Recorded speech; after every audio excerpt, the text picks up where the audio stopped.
K R ನಗರ kidnap ಪ್ರಕರಣ. ಸಂತ್ರಸ್ತೆಯನ್ನ kidnap ಮಾಡಲಾಗಿದೆ ಅಂತ ಅವರ ಪುತ್ರ ಕೊಟ್ಟಂತಹ ದೂರಿನ ಆಧಾರದ ಮೇಲೆ ಕೇಸ್ ದಾಖಲು ಮಾಡಿಕೊಂಡು ರೇವಣ್ಣ ಅವರನ್ನ ಬಂಧನಕ್ಕೆ ಒಪ್ಪಿಸಲಾಗಿತ್ತು. ಆ ಅವಧಿಯಲ್ಲಿ ಬಾಡಿ ವಾರೆಂಟ್ನ ಮೂಲಕವಾಗಿ ಪೊಲೀಸ್ ಕಸ್ಟಡಿಗೆ ಪಡೆಯುವ ಮೂಲಕ ಕಿಡ್ನಾಪ್ ಪ್ರಕರಣದ ತನಿಖೆಯನ್ನ ಎಸ್ಐಟಿ ನಡೆಸಿತ್ತು.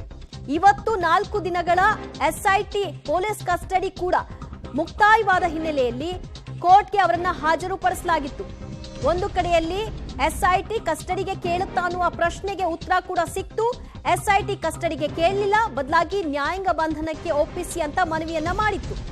ಮಗದೊಂದು ಕಡೆಯಲ್ಲಿ ಜಾಮೀನು ಸಿಗುತ್ತಾ, ಬೇಲ್ ಆಗುತ್ತಾ ಅನ್ನೋ ಪ್ರಶ್ನೆಗೆ ಮಾಜಿ ಸಚಿವ ರೇವಣ್ಣ ಅವರಿಗೆ ಜೈಲು ಫಿಕ್ಸ್ ಆಗಿದೆ, ನ್ಯಾಯಾಂಗ ಬಂಧನಕ್ಕೆ ಒಪ್ಪಿಸಲಾಗಿದೆ. 7 ದಿನಗಳ ಅವಧಿಗೆ ನ್ಯಾಯಾಂಗ ಬಂಧನದಲ್ಲಿ ಇರಲಿದ್ದಾರೆ.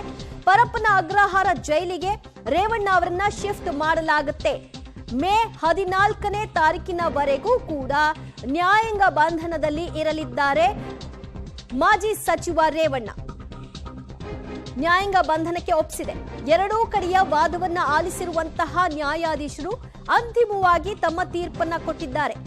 ಕೆಲವೇ ಕ್ಷಣಗಳಲ್ಲಿ ರೇವಣ್ಣ ಅವರನ್ನ ಪರಪ್ಪನ ಅಗ್ರಹಾರ ಜೈಲಿಗೆ ಕರೆದುಕೊಂಡು ಹೋಗಲಾಗುತ್ತೆ.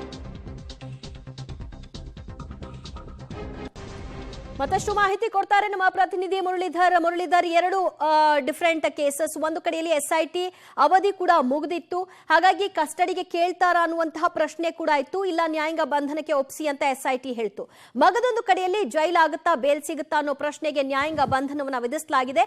ವಾದ ಪ್ರತಿವಾದ ಯಾವ ರೀತಿಯಾಗಿ ಇತ್ತು, ಏನನ್ನ ಆಲಿಸಿ ಫೈನಲ್ ಆಗಿ ಈ ಜಡ್ಜ್ಮೆಂಟ್ ಬಂದಿದೆ? ದಿವ್ಯಾ, ಏನಂದ್ರೆ ಪ್ರಮುಖವಾಗಿ ಇವತ್ತು ಜಾಮೀನಿನ ಅರ್ಜಿ ವಿಚಾರಣೆ ನಡೆಯಲಿಲ್ಲ. ಅರ್ಜಿ ವಿಚಾರಣೆಗೆ ನಾಳೆಗೆ ಕಾಲಾವಕಾಶ ಕೋರಿರುವಂತದ್ದು. ನಾಳೆಗೆ ಜಾಮೀನಿನ ಅರ್ಜಿ ವಿಚಾರಣೆ ನಡೆಯುತ್ತೆ. ಇನ್ನೊಂದು ಕಡೆ ಎಸ್ಐಟಿಯ ಕಸ್ಟಡಿ ಮುಗ್ದಿತ್ತು. ಕಸ್ಟಡಿ ಮುಗಿದ ಹಿನ್ನೆಲೆಯಲ್ಲಿ ಇವತ್ತು ನ್ಯಾಯಾಧೀಶರ ಮುಂದೆ ರೇವಣ್ಣ ಅವ್ರನ್ನ ಹಾಜರುಪಡಿಸಿದ್ರು. ಹಾಜರುಪಡಿಸಿದ ಬಳಿಕ ಎಸ್ಐಟಿ ಕೂಡ ವಿಚಾರಣೆಗೆ ಅಂದ್ರೆ ಅವ್ರನ್ನ ಮತ್ತೆ ಕಸ್ಟಡಿಗೆ ಬೇಕು ಅಂತ ಹೇಳಿ ಮನವಿಯನ್ನ ಮಾಡ್ಲಿಲ್ಲ.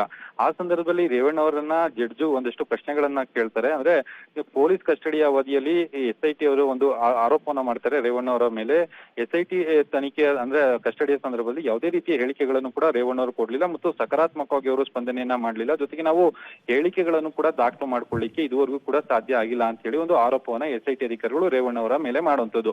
ಆ ಸಂದರ್ಭದಲ್ಲಿ ಖುದ್ದು ನ್ಯಾಯಾಧೀಶರೇ ರೇವಣ್ಣ ಅವರನ್ನ ಪ್ರಶ್ನೆಯನ್ನ ಮಾಡ್ತಾರೆ. ನೀವು ಎಸ್ಐಟಿ ಕಸ್ಟಡಿಯಲ್ಲಿ ಇದ್ದ ಸಂದರ್ಭದಲ್ಲಿ ಯಾವ ಪರಿಸ್ಥಿತಿಯಲ್ಲಿ ಇದ್ರಿ, ನಿಮ್ಗೆ ಏನು ತೊಂದರೆಗಳಾಯ್ತಾ ಅಂತ ಹೇಳಿ ಪ್ರಶ್ನೆಯನ್ನ ಮಾಡ್ತಾರೆ. ಆ ಸಂದರ್ಭದಲ್ಲಿ ತಮ್ಮ ನೋವನ್ನ ರೇವಣ್ಣ ಅವರು ನ್ಯಾಯಾಧೀಶರ ಮುಂದೆ ರೆಕಾರ್ಡ್ ಅನ್ನ ಮಾಡಿರುವಂತದ್ದು, ಅಂದ್ರೆ ಹೇಳಿಕೆಗಳನ್ನ ಕೊಟ್ಟಿರುವಂತದ್ದು. ನನಗೆ ಕಳೆದ 3 ದಿನಗಳಿಂದನೂ ಕೂಡ ನನಗೆ ಹೊಟ್ಟೆ ನೋವಿದ್ರು ಕೂಡ ನನಗೆ ಎಷ್ಟು ಸಾಧ್ಯನೋ ಅಷ್ಟು ಸಾಧ್ಯದಲ್ಲಿ ನಾನು ಹೇಳಿಕೆಗಳನ್ನ ಕೊಡೋ ಪ್ರಯತ್ನವನ್ನ ಮಾಡಿದ್ದೀನಿ. ನಾನು ತಪ್ಪೇ ಮಾಡದೇ ಇದ್ದ ಸಂದರ್ಭದಲ್ಲಿ ನನ್ನ ವಿರುದ್ಧ ಏನು ತಪ್ಪು ಒಪ್ಪಿಕೋ ಅಂತ ಹೇಳಿ ಒತ್ತಡವನ್ನ ಹೇರುವಂತ ಪ್ರಯತ್ನಗಳನ್ನ ಎಸ್ಐಟಿ ಅಧಿಕಾರಿಗಳು ಮಾಡ್ತಾ ಇದ್ದಾರೆ ಅಂತ ಹೇಳಿ ಒಂದು ಪ್ರಮುಖ ಆರೋಪವನ್ನ ಮಾಡ್ತಾರೆ. ಜೊತೆಗೆ ಅಪಹರಣ ಆದ ಸಂದರ್ಭದಲ್ಲಿ ನಾನು ಊರಿನಲ್ಲೇ ಇರ್ಲಿಲ್ಲ. ನಾನು 30 ವರ್ಷದ ರಾಜಕೀಯ ಕೆರಿಯರ್ ಏನಿತ್ತು, ಆ ಕೆರಿಯರ್ ನಲ್ಲಿ ಈ ರೀತಿಯ ಆರೋಪಗಳನ್ನ ನಾನು ಯಾವತ್ತೂ ಕೂಡ ಅನುಭವಿಸಿಲ್ಲ ಅಂತ ಹೇಳಿ ತಮ್ಮ ನೋವನ್ನ ಹೇಳ್ತಾರೆ. ಇನ್ನೊಂದು ಪ್ರಮುಖವಾಗಿ ಅವರು ಹೇಳ್ತಾ ಹೋಗ್ತಾ ಇರುವಂತದ್ದು, ಡಾಕ್ಟರ್ ಕೆಲವೊಂದು ಸಲಹೆಗಳನ್ನ ಕೊಟ್ಟರು ಕೂಡ ಅದನ್ನ ಗಾಳಿಗೆ ತೂರಿ ಎಸ್ಐಟಿ ಅಧಿಕಾರಿಗಳು ವಿಚಾರಣೆಯನ್ನ ಮಾಡ್ತೀವಿ ಅಂತೇಳಿ ಫೋರ್ಸ್ಫುಲಿ ಆಗಿ ನನ್ನ ಬಳಿಯಲ್ಲಿ ಹೇಳಿಕೆ ಪಡ್ಕೊಳ್ಳುವಂತ ಪ್ರಯತ್ನವನ್ನ ಮಾಡಿದ್ರು. ನಿನ್ನೆಯೇ ವಿಚಾರಣೆ ಮುಗೀತು ಅಂತ ಹೇಳಿದ್ರು ಕೂಡ ಇವತ್ತು ಮತ್ತೆ 2 ಗಂಟೆಗಳ ಕಾಲ, ಅಂದ್ರೆ ಕೋರ್ಟ್ಗೆ ಕರೆಸ್ಕೊಂಡು ಬರೋಕೆ ಮುಂಚೆನೆ 2 ಗಂಟೆಗಳ ಕಾಲ ವಿಚಾರಣೆಯನ್ನ ಮಾಡಿದ್ರು ಅಂತೇಳಿ ತಮ್ಮ ನೋವನ್ನ ನ್ಯಾಯಾಧೀಶರ ಮುಂದೆ ಹೇಳಿಕೆಯನ್ನ ಕೊಟ್ಟಿರುವಂತದ್ದು. ಈ ಮೂಲಕ ನ್ಯಾಯಾಧೀಶರು ಕೂಡ ಅದನ್ನ ಆನ್ ರೆಕಾರ್ಡ್ಗೆ ತೆಗೆದುಕೊಂಡ ಬಳಿಕ ಅವರನ್ನ ಈಗ ನ್ಯಾಯಾಂಗ ಬಂಧನಕ್ಕೆ ಕಳಿಸಿರುವಂತದ್ದು. ಅಂದ್ರೆ 14/5/2024 ಅಂದ್ರೆ ಇದೇ ತಿಂಗಳು 14ನೇ ತಾರೀಕಿನ ತನಕ 6 ದಿನ ಪೊಲೀಸ್ ನ್ಯಾಯಾಂಗ ಬಂಧನಕ್ಕೆ ಕಳಿಸ್ಕೊಟ್ಟಿರುವಂತದ್ದು. ನ್ಯಾಯಾಂಗ ಬಂಧನದಲ್ಲಿ ಅವರನ್ನ ಇರಿಸಬೇಕಾದಂತ ಅನಿವಾರ್ಯ ಪರಿಸ್ಥಿತಿ ಇರುವಂತದ್ದು. ದಿವ್ಯಾ, ಥ್ಯಾಂಕ್ ಯು ಮುರಳಿ ನಿಮ್ಮೆಲ್ಲ ಮಾಹಿತಿಗೆ.